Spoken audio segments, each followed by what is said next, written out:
నమస్తే శ్రీ మాత్రే నమః శ్రీ కృష్ణాయ నమః. భక్తి ప్రేక్షకులకు స్వాగతం.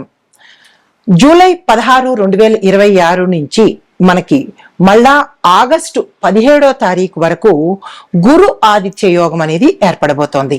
అయితే ఈ గురు ఆదిత్య యోగం ఏంటి అంటే కనుక అత్యద్భుతమైన 2 గ్రహాలు కలవడం అన్నమాట.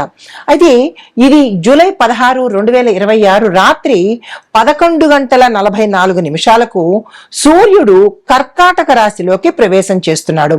మళ్ళా ముగింపు మనకి ఎప్పుడు అంటే 17 ఆగస్టున సూర్యుడు కర్కాటకంలో అంతవరకు ఉంటాడు. కాబట్టి ఈ సమయాన్ని గురు ఆదిత్య యోగం కింద మనము చెప్పుకుంటాం. జ్యోతిష శాస్త్రంలో ఇది ఒక అద్భుతమైన యోగం లాంటిది. అయితే ఈ సమయంలో కర్కాటక రాశిలో ఉచ్చ స్థితిలో ఉన్నటువంటి గురుగ్రహము సూర్యుడితో సంయోగం చెందడం వల్ల విశేషమైన శక్తి, ప్రభావము, యోగాలు అన్నీ కలిగేందుకు అవకాశాలు ఉంటాయి. అయితే మరి ఈ గురు ఆదిత్య యోగము చాలా అరుదైనటువంటిది, అద్భుతమైనటువంటిది, మహిమాన్వితమైనటువంటిది. సకల యోగాలు ఇక్కడి నుంచి మనకి ప్రారంభమవుతాయి. అయితే మరి ఈ గురు ఆదిత్య యోగం మనకి ఎలా ఉంటుంది అంటే దీని దేశ కాలమాన పరిస్థితులను బట్టి ఒక మనుషులకైనా కాదు, దేశానికి ఆర్థికంగాను, న్యాయపరంగాను, రాజకీయ, వ్యవసాయ, వ్యాపార, ఐటీ, విద్యా రంగాల మీద కూడా ఈ యొక్క ప్రభావము పడేందుకు అవకాశాలు ఉన్నాయి. అయితే మరి ఈ యొక్క గ్రహస్థితులు, ఫలితాలు మనకి మేషాది ద్వాదశ రాశుల వారికి ఎలా ఉండబోతోంది అనే అంశంలో మనం మొదటగా ఈ గ్రహస్థితులు, ఈ గురు ఆదిత్య సంయోగంలో, ఈ యోగంలో జ్యోతిష శాస్త్రంలో మనకి గురువు శాస్త్రము, జ్ఞానము, సంతానము, దైవానుగ్రహము, ధర్మానికి సంబంధించిన కారకుడు. అయితే మరి సూర్యుడు ఏమిస్తాడు? అధికారము, ఆత్మబలము, నాయకత్వ లక్షణాలు, రాజసత్వానికి సూచన. 2 అద్భుతమైన గ్రహాల కలయిక. అయితే ఈ ఇద్దరు ఒకే రాశిలో కలిసినప్పుడు ఆ వ్యక్తికి విపరీతమైనటువంటి రాజయోగము, గౌరవము, పదవులు, ఆర్థికాభివృద్ధి, ఆ వ్యక్తిలో ఆత్మవిశ్వాసము, మంచి నిర్ణయ శక్తులు ఇలాంటివన్నీ కలిగేందుకు అవకాశం ఉంటుందని మనకి జ్యోతిష శాస్త్రంలో చెప్పబడింది. అయితే ఈసారి గురువు కర్కాటకంలో ఉచ్చ స్థితిలో ఉన్నాడు. అది కూడా బలమైన స్థితిలో ఉండడం మూలంగా ఈ యోగం యొక్క ప్రభావము మరింత బలంగా ఉండేందుకు అవకాశాలు ఉన్నాయి. అయితే జ్యోతిష సంప్రదాయ ప్రకారము ఈ వ్యక్తిగతంగా ఎవరైతే జాతకుడు ఉంటాడో ఆ జాతకుడికి ఆ యొక్క దశ, భుక్తి, లగ్నము, ఇతర అంశాల మీద కూడా వీటి యొక్క ప్రభావం అనేది కనబడుతూ ఉంటుంది.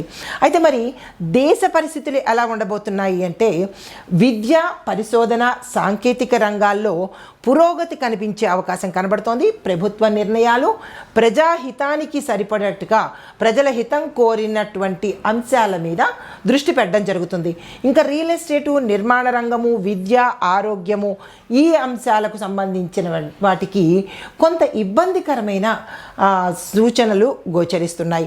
మరి వ్యవసాయదారులకు చూసుకున్నట్టయితే కనుక వర్షాల మీద ఆధారపడేటటువంటి కొన్ని ప్రాంతాల్లో చక్కని పంటలు పండుతాయి.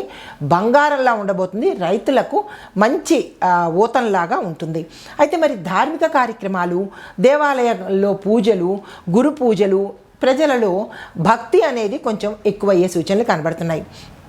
అయితే ఈ యొక్క ప్రభావాలు ఒక కర్కాటక రాశి వారికేనా లేదా అంటే 12 రాశుల వారికి ఎలా ఉండబోతోంది అనే అంశంలో ముందుగా మేషరాశి వారికి చూసుకున్నట్టయితే కనుక తదుపరి రాశి మిథున రాశి. ఈ మిథున రాశి వారికి గురు ఆదిత్య యోగం గ్రహస్థితి యొక్క ఎలా ఉండబోతోందంటే గురు ఆదిత్య ఈ యోగం కలిగిన వారికి, మిథున రాశిలో ఉండేవారికి 2వ భావంలో ఏర్పడబోతోంది. ఈ యొక్క ప్రభావము ధనము, కుటుంబము, వాక్చాతుర్యం మీద, సంపద, ఆహారము, కుటుంబ సంబంధించినటువంటి స్థానాలలో ఈ యోగం ఏర్పడుతోంది. ఈ యోగంలో గురువు మీకు ధనాన్ని ఎక్కువగా ఇచ్చే అవకాశం కనబడుతోంది. 4 వైపుల నుంచి ధన రాబడి, ఆదాయ మార్గాలు పెరగడంతో పాటు జ్ఞానాన్ని పెంచుతాడు గురువు. సూర్యుడు మాటల్లో ప్రభావంతో పాటు మీకు ఒక గౌరవము, నాయకత్వ లక్షణాలు, వ్యాపారంలో ఉన్నతిని ఇచ్చేందుకు అవకాశం కనబడుతోంది. మరి ప్రధాన ఫలితాలు ఏమిటి ఈ మిథున రాశి వారికి అంటే ఈ సమయంలో మీరు ఆర్థికంగా ఎదగడానికి ఏ ప్రయత్నాలు చేస్తారో ఆ ప్రయత్నాలు సక్సెస్ అవుతాయి. మీ యొక్క మాట ద్వారా కూడా మీరు విజయాన్ని పొందే అవకాశం ఉంటుంది. అయితే మీ యొక్క ఆలోచనలు, మీ ప్రతిభ ఇతరులను ఆకర్షించే విధంగా, వారు గుర్తించే విధంగా ఈ సమయంలో మీకు ఉండబోతోంది. అయితే గతంలో చేసిన ప్రయత్నాలు ఫలితాన్ని ఈ సమయంలో మీరు పొందేందుకు అవకాశాలు కనబడుతోంది.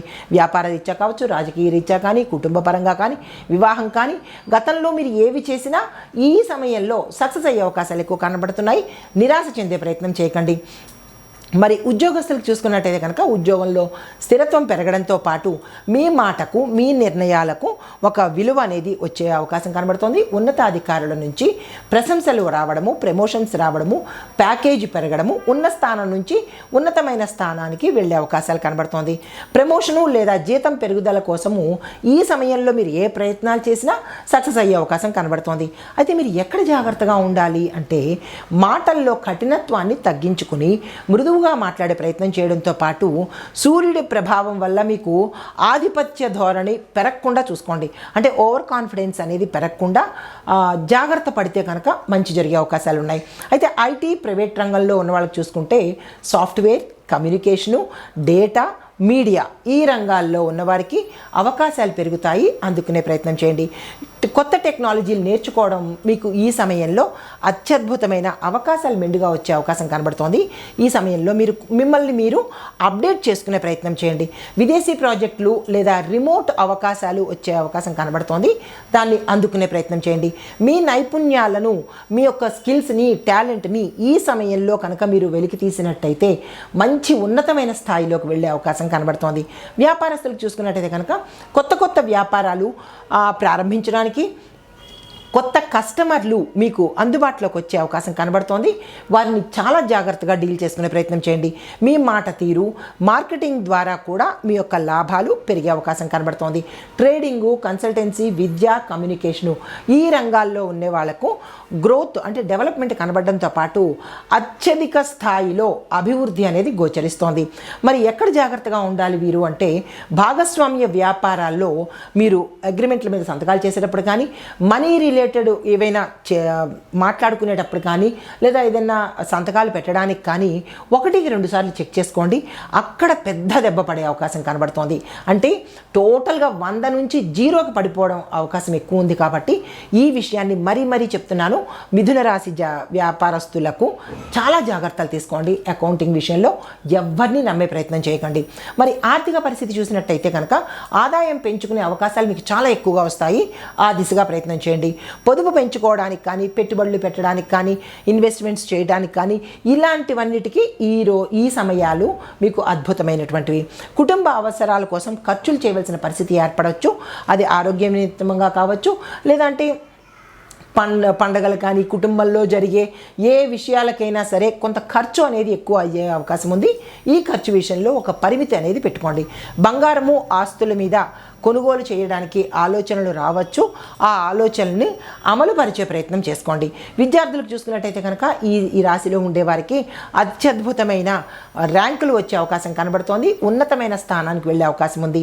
ఉన్నత విద్య, విదేశీ ప్రయత్నాలు ఎవరైతే చేస్తున్నారో వాళ్ళకి సానుకూలంగా ఉండేటట్టుగా గోచరిస్తోంది. భాష, రచన, సాంకేతిక విద్య, మేనేజ్మెంటు ఈ రంగంలో చదువుతున్న వాళ్ళకి మంచి ఫలితాలు వస్తాయి. మీరు ఏదైతే అనుకుంటున్నారో దాన్ని సాధించే అవకాశము ఈ గురు ఆదిత్య యోగం వల్ల ఈ సమయంలో అవకాశం ఉంది. ప్రయత్నాలు మానుకోవద్దు. కుటుంబపరంగా చూసినట్టయితే కనుక కుటుంబంలో గౌరవం పెరుగుతుంది, పెద్దల ఆశీర్వాదం లభిస్తుంది. దీంతో పాటు కుటుంబ ఆర్థిక పరిస్థితి కూడా మెరుగుపడే అవకాశం ఉంది. అయితే కుటుంబ సభ్యుల మధ్య కొంత అవగాహన లోపం వల్ల ఇబ్బంది పడే అవకాశం ఉంది. మీ మాట తీరు చాకచక్యంతో దాన్ని అధిగమించే అవకాశం ఉంటుంది. మరి వివాహము సంబంధాలు ఇవి ఎలా ఉంటాయంటే వివాహ ప్రయత్నాలు చేసేవారికి చక్కని సంబంధాలు కుదిరే అవకాశం ఉంది. ఈ సమయాన్ని మీరు అస్సలు వృధా చేసుకోకండి. ఎవరైతే వివాహ ప్రయత్నాలు చేస్తున్నారో జీవిత భాగస్వామి అంటే దాంపత్యంలో జీవిత భాగస్వామి యొక్క సహాయ సహకారాలు మీకు అందుబాటులోకి వస్తాయి. ఇంకా ఆస్తి వాహనాలు ఈ అంశంలో చూసినట్టయితే ఆస్తి కొనుగోలుకు సంబంధించి అది ఏ ఆస్తి అయినా కావచ్చు, భూమి కానీ వస్తువులు కానీ ఇంకా ఇతరత్ర వాహనాలు కానీ వాటికి అనువైన సమయము దానికి సంబంధించిన ప్రణాళికలు వేసుకుని ముందుకు వెళ్ళే ప్రయత్నం చేయండి. కుటుంబ అవసరాల కోసం కానీ కుటుంబంలో మీకు ఎవరికైనా ఒక వాహనాన్ని కొనుగోలు చేయవలసిన పరిస్థితి ఏర్పడుతుంది. పత్రాల విషయంలో అంటే ఏవైనా డాక్యుమెంట్స్ కానీ లేదా ప్రాపర్టీ డాక్యుమెంట్స్ కానీ ఈ అంశాలలో కొద్దిగా జాగ్రత్తలు తీసుకోండి. నష్టపోయే అవకాశాలు ఎక్కువ శాతం కనబడుతున్నాయి. ఇంకా రైతులకు చూస్తున్నట్టయితే కనుక మీ యొక్క పంటల విషయంలో మంచి ప్రణాళిక ఒక ప్రాజెక్ట్ లాగా చేసుకుని మీరు ముందుకు వెళ్ళినట్టయితే కనుక మంచి అవకాశాలు అంటే మంచి పంటలు రావడము, మార్కెట్లో మీ యొక్క పంటకు గిరాకీ పెరిగే అవకాశం కనబడుతోంది. మీరు నిర్ణయాలు తీసుకునేటప్పుడు మార్కెట్ ధర ఎలా ఉంది అని సర్వే చేసుకుని మీ పంటకు ధర నిర్ణయాన్ని ఏర్పాటు చేసుకోండి. వ్యవసాయానికి సంబంధించిన వ్యాపారాలు ఎవరైతే చేస్తున్నారో వారికి లాభాలు ఎక్కువ వచ్చే అవకాశం కనబడుతోంది. ఇంకా రాజకీయ రంగ పరంగా చూసినట్టయితే మీ మాటకు ప్రజల్లో అత్యధికమైన ఆదరణ వచ్చే అవకాశం ఉంది. ప్రసంగాలు కానీ ప్రచార కార్యక్రమాలు కానీ చేపట్టినట్టయితే కనుక గుర్తింపు రావడంతో పాటు మీరు మంచి నాయకుడు అని అనిపించుకునే అవకాశం ఉంది. సీనియర్ నాయకుల యొక్క సహాయ సహకారాలు చిన్న నాయకులకు అందుబాటులోకి వస్తుంది. కళాకారులకు, యూట్యూబర్లకు, మీడియా రంగంలో ఉన్న వాళ్ళకి చూసినట్టయితే మీ యొక్క వాయిసు, కంటెంటు, మీ ప్రజెంటేషను, జ్ఞానము ఈ అంశాల ద్వారా మీకు మంచి గుర్తింపు వచ్చే అవకాశం కనబడుతోంది. కొత్త విషయాల మీద వీడియోలు కానీ రచనలు కానీ చేసినట్టయితే కనుక అంటే షార్ట్ ఫిలిమ్స్ కానీ ఇలాంటివి ఏమైనా చేసేవాళ్ళు అయితే కనుక వాళ్ళకి మంచి సమయము ఆ దిశగా ప్రయత్నం చేసుకోండి. ఇంకా మరి జాగ్రత్తలు ఎక్కడ తీసుకోవాలి అంటే మాటల వల్ల మీరు ఏ రంగంలో ఉన్నవారైనా సరే మాటల వల్ల తప్పులు కానీ పొరపాట్లు కానీ రాకుండా జాగ్రత్త పడే ప్రయత్నం చేయాలి. అనవసరమైన వాదనలు తగ్గించుకోండి. అనవసరమైన సలహాలు ఇవ్వడం అనేది తగ్గించుకునే ప్రయత్నం చేయండి. ఖర్చులు కూడా మీకు అన్ఎక్స్పెక్టెడ్గా వచ్చే అవకాశం ఎక్కువ ఉంది. వాటిని బేరీజు వేసుకుని ఆ ప్రకారంగా మీరు ఖర్చుల్ని మినిమైజ్ చేసుకునే ప్రయత్నం చేసుకోండి. మరి పరిహారాలు ఏంటంటే ప్రతిరోజు ఉదయం మీరు సూర్యుడికి మీ చేత్తో మీరు అర్ఘ్యం ఇవ్వడంతో పాటు గురువారము పసుపు, శనగలు దానంగా ఇవ్వండి. విద్యార్థులకు పుస్తకాలు లేదా ఫీజు కట్టగలిగిన అంటే ఒక టర్మైనా ఫీజు కట్టగలిగిన స్తోమత ఉన్నవారు ఆ ప్రయత్నం చేసుకోండి. తర్వాత ఇంకా దైవపరంగా చూసినట్టయితే కనుక మీరు విష్ణు లేదా దక్షిణామూర్తి ఆలయ దర్శనం చేసుకుని అక్కడ మీ పేరిట ఒక హోమం కానీ లేదా పరిహారం కానీ లేదా అంటే పూజ కానీ చేయించుకున్నట్టయితే మీ స్తోమతను బట్టి మీ సమస్యలను బట్టి చేయించుకున్నట్టయితే కనుక మంచి ఫలితాలు పొందుతారు. ఇంకా మంత్రాలు ఓం గ్రాం గ్రీం గ్రౌం సహా గురవే నమః ఈ మంత్రాన్ని ప్రతి గురువారము 108 సార్లు, సూర్య మంత్రము ఓం ఘృణి సూర్యాయ నమః ఈ మంత్రాన్ని ప్రతి ఆదివారము 108 సార్లు చదువుకునే ప్రయత్నం చేయండి. ఇంకా మీకు కలిసి వచ్చే రంగులు పసుపు, బంగారు రంగు, ఆకుపచ్చ రంగు. అయితే మీకు కలిసి వచ్చే వారాలు గురువారము, ఆదివారము. మీరు ఇవ్వవలసిన దానాలు పసుపు, శనగలు, పచ్చని వస్త్రాలు, దీంతోపాటు బెల్లము, పుస్తకాలు ఇవి కనుక దానంగా ఇచ్చుకున్నట్టయితే ఇటు గురువుకు సంబంధించి ఇటు సూర్యుడికి సంబంధించిన ఈ ఇద్దరికి సంబంధించిన అనుగ్రహము సంపూర్ణంగా పొందేందుకు అవకాశం ఉంటుంది. నమస్తే.